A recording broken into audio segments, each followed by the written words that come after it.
Rajini sir படமாக இருக்கட்டும், Vijay sir படமாக இருக்கட்டும், அஜித் சார் படமாக இருக்கட்டும், FDFS விசில் அடித்து 10 ரூபாய் டிக்கெட் வாங்கி பார்த்த பல கோடி ரசிகர்களில் நானும் ஒருத்தன். முந்தா நேற்று STR அண்ணன் கால் பண்ணார். கால் பண்ணிவிட்டு இந்த மாதிரி ட்ரெய்லர் பார்த்துண்டா பெர்ஃபார்மன்ஸு அது இதெல்லாம் தாண்டி எனக்கு ஒரு விஷயம் ரொம்ப பிடிச்சிருந்தது அப்படின்னு சொன்னார். மனுஷனுக்கு சாப்பாடு, தூக்கம், காற்று, தண்ணி இதெல்லாம் முக்கியம்வாங்க. அது எல்லாத்துலேயுமே அவருக்கு சினிமா கலந்துருக்கு அப்படின்னு தான் நான் நினைக்கிறேன். ஒவ்வொரு நாளும், ஒவ்வொரு நிமிஷமும், ஒவ்வொரு செகண்டும் எங்களை சேஃபாக பார்த்துக்கிட்ட அத்தனை மீனவர்களுக்கும் இந்த நேரத்தில் நான் நன்றியை தெரிவிச்சுக்கிறேன். எல்லாம் வல்ல இறைவனுக்கு நன்றி. எங்கள் அழைப்பை ஏற்று இங்கே வந்திருக்கக்கூடிய உங்கள் எல்லாருக்கும் நன்றி. மேடையில் இருக்கிற என்னுடைய டீம் எல்லாருக்கும் நன்றி. இங்கே டைரக்டர் படப்பட பேசினார் இல்லையா, கொஞ்சம் அன்ஃபில்டர்டாக பேசுகிறாரு. எங்கள் ப்ரொடியூசர் சொல்கிறாரு, ஏதாவது இன்கம் டேக்ஸ் பிரச்சனை வந்துட போகுது, நானே கடன் வாங்கி தான் படம் எடுத்திருக்கேன் அப்படின்னு. ஸோ ரொம்ப கஷ்டப்பட்டு பல அப்டக்கிள்ஸ், பல டிலேஸை தாண்டி அடித்து பிடிச்சி ஒரு மாதிரி கடைசியில் இங்கே வந்திருக்கோம். ரொம்ப சந்தோஷமாக இருக்குது. முதல்ல இந்த மாதிரி ஒரு கதையை என்னால் பண்ண முடியும்னு என் மேலே நம்பிக்கை வச்சு இதை கொடுத்த இயக்குனர் சண்முகம் சாருக்கு என்னுடைய நன்றியை தெரிவிச்சுக்கிறேன். இந்த பையன், அதாவது என்ன தான் சொல்கிறேன், ஒரு பாய் நெக்ஸ்ட் டோர், ஒரு லவர் பாய், ஒரு ஆங்கிரி யங் மேன், இந்த மாதிரி படங்கள்லாம் பண்ணிகிட்டு இருந்தீங்க. ஸோ திடீர்னு ஒரு ஆக்ஷன், இது உங்களுக்கு ஓகேயா, செட் ஆகுமா அப்படின்ற மாதிரிலாம் ஒரு சில பேர் கேட்டிருந்தாங்க. பட் எனக்கு பர்சனலாக வந்து ஆக்ஷன் படங்கள் ரொம்ப பிடிக்கும். ஏன்னா நான் ஆக்ஷன் படங்கள், கமர்ஷியல் படங்கள் பார்த்து வளர்ந்த ஒரு பையன். ரஜினி சார் படமாக இருக்கட்டும், விஜய் சார் படமாக இருக்கட்டும், அஜித் சார் படமாக இருக்கட்டும், FDFS விசில் அடித்து 10 ரூபாய் டிக்கெட் வாங்கி பார்த்த பல கோடி ரசிகர்களில் நானும் ஒருத்தன்.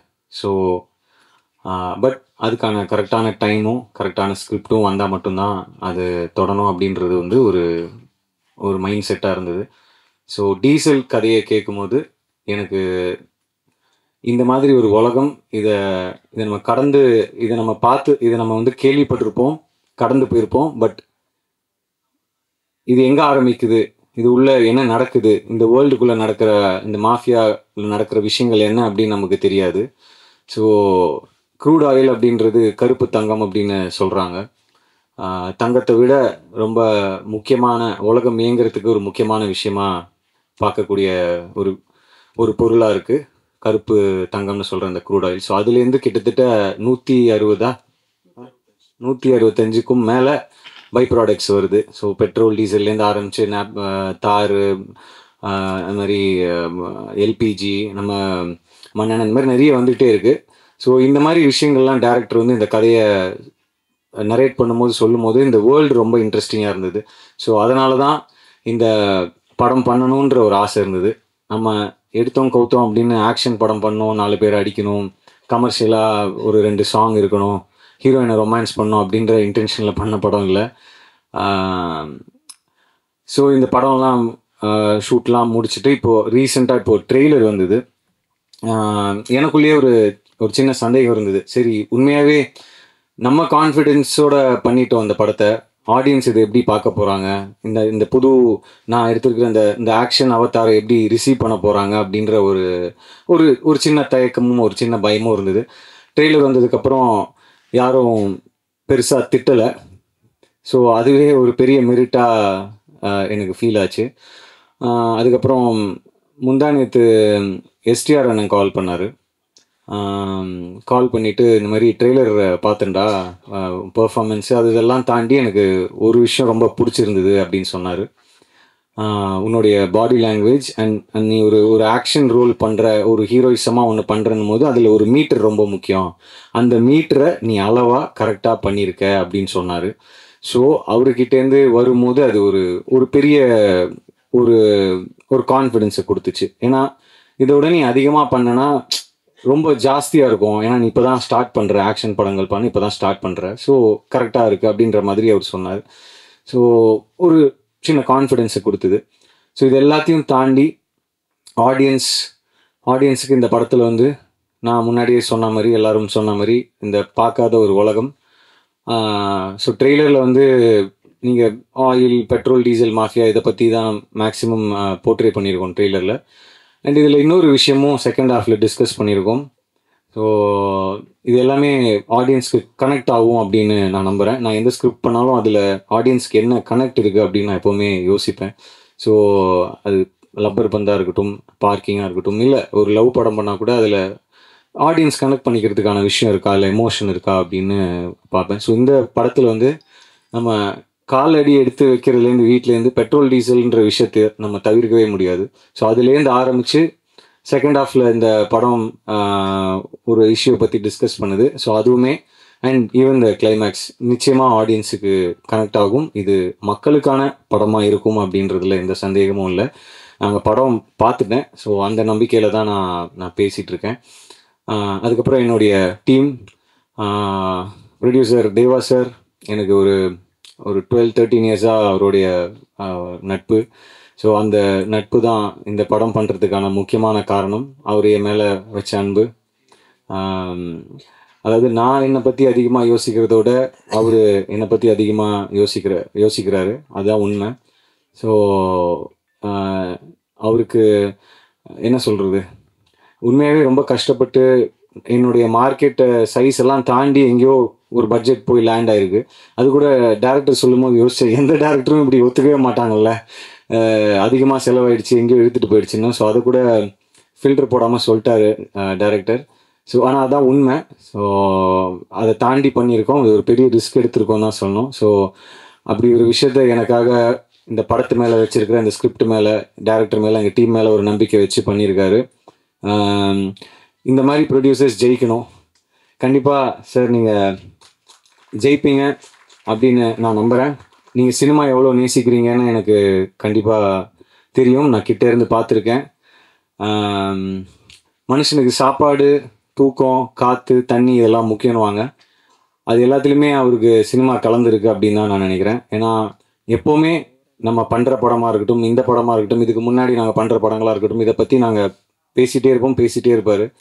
ஸோ அந்த சினிமா நிச்சயமாக அவங்கள கைவிடாதுன்னு நான் நம்புகிறேன் தேவா சார். அதுக்கு உதாரணமாக இப்போது ஒரு படம் லோகான்னு ஒரு படம் வந்தது.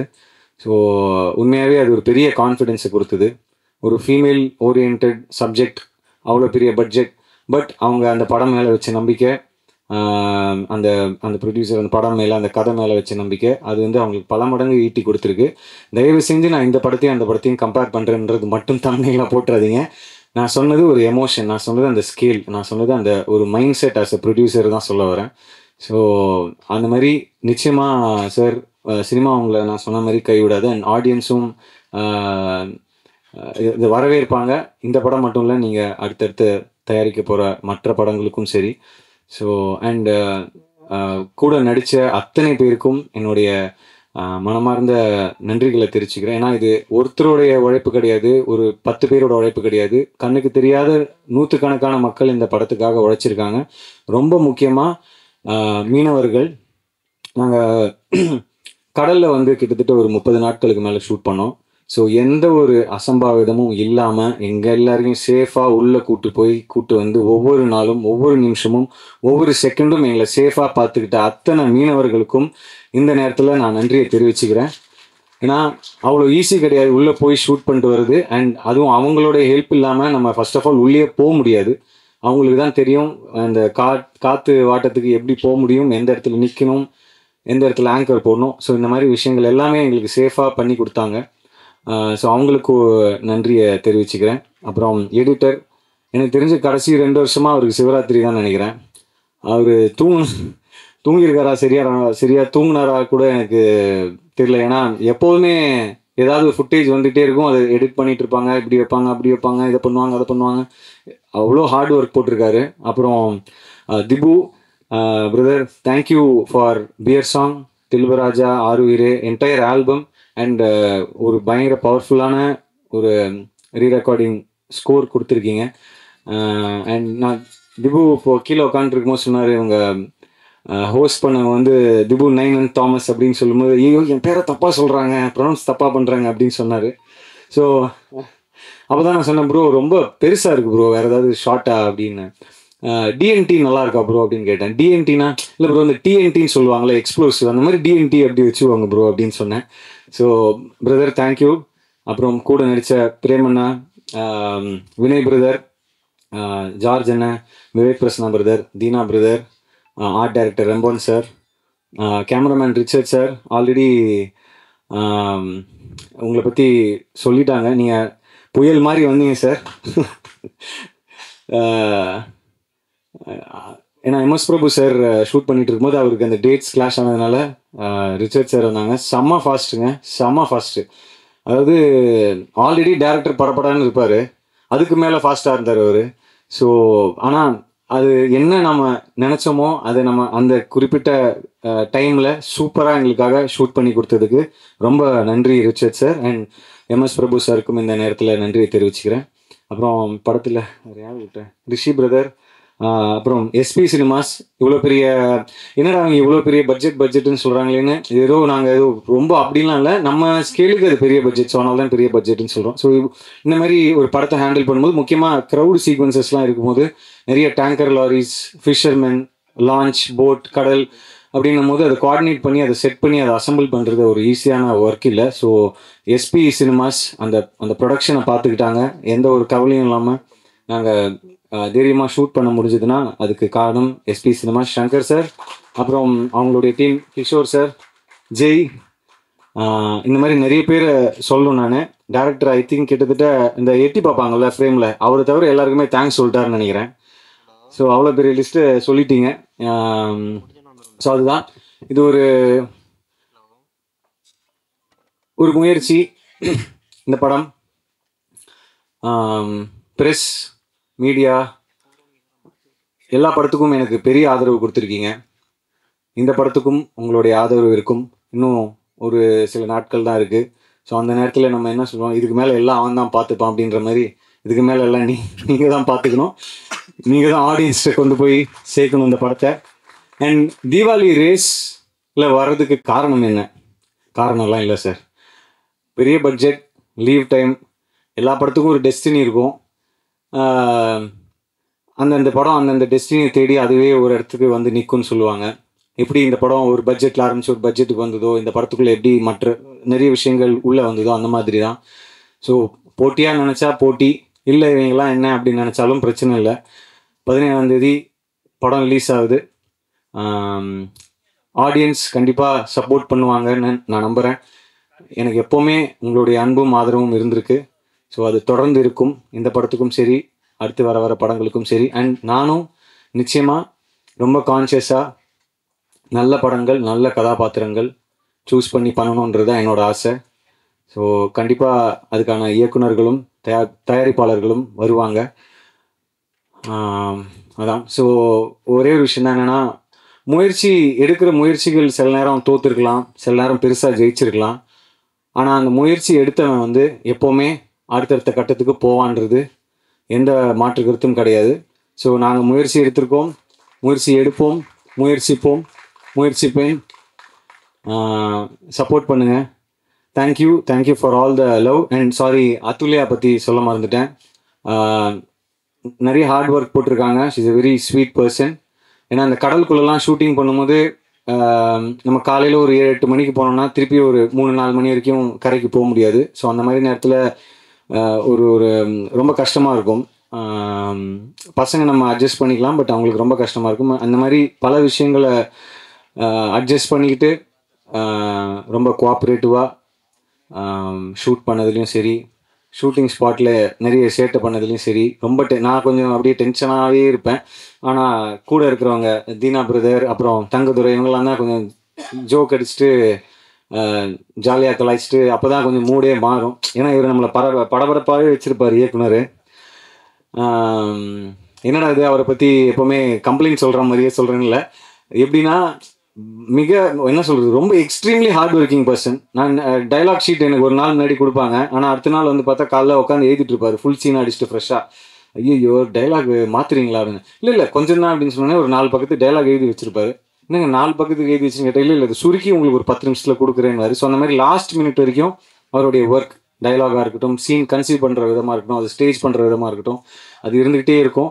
ஸோ அந்த அயராத உழைப்புக்கு கண்டிப்பாக தீனா பிரதர் சொன்ன மாதிரி கைத்தட்டுற மாதிரி ஒன்று பண்ணுங்க, கைத்தட்டுவாங்கன்ற மாதிரி கண்டிப்பாக உங்களுக்கு அந்த கிரெடிட்ஸ் வந்து சேரும்னு நான் நம்புகிறேன் இந்த தீபாவளிக்கு. எல்லாரை பற்றியும் சொல்லிட்டேன்னு நினைக்கிறேன். யார் பற்றியாவது மறந்துருந்தேன்னா சாரி. கூட நடித்தவங்க, டெக்னீஷியன்ஸ் எல்லாருக்கும், என்னுடைய டீம், என்னுடைய பர்சனல் டீம் எல்லாருக்குமே நன்றியை தெரிவிச்சுக்கிறேன். மறுபடியும் நீங்கள் எல்லாரும் இங்கே வந்ததுக்கு ரொம்ப ரொம்ப நன்றி. சப்போர்ட் பண்ணுங்கள், உங்களுக்கு பிடிக்கும்னு நாங்கள் நம்புகிறோம். எல்லாருக்கும் என்னுடைய அன்பு மட்டுமே. வணக்கம்.